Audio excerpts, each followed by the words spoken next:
Chapter 1. Filled with joy, Bethan headed home, clutching the test report of pregnancy. She pondered how to surprise her husband, Brettley, who had been overseas on a business trip for over half a month. He was finally returning home tomorrow. But as she stepped inside, her happiness began to wane. A pair of ladies' shoes lay by the door, shoes that weren't hers. She recognized them immediately. They belonged to her sister, Cynthal, who had just bought them recently. Bethan's heart sank. Wasn't Cynthal supposed to be on that business trip with Brettley?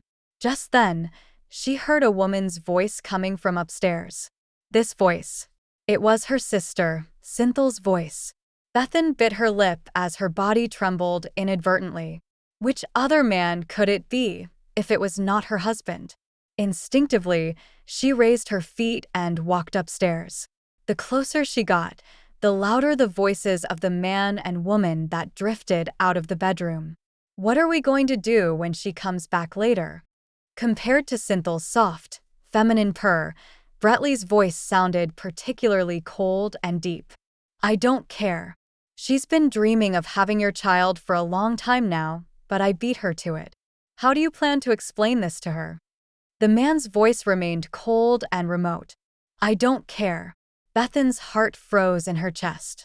A moment later, she retracted her hand that sat on the handle. She turned and left, not daring to face the situation in the room. Even if she opened the door, what good would it do her? It was a well-known fact that her husband did not love her. She was the one who insisted, who fought the whole world, to marry him. In their 2-year marriage, to give him a child, she visited every hospital in the city and experimented with all sorts of home remedies.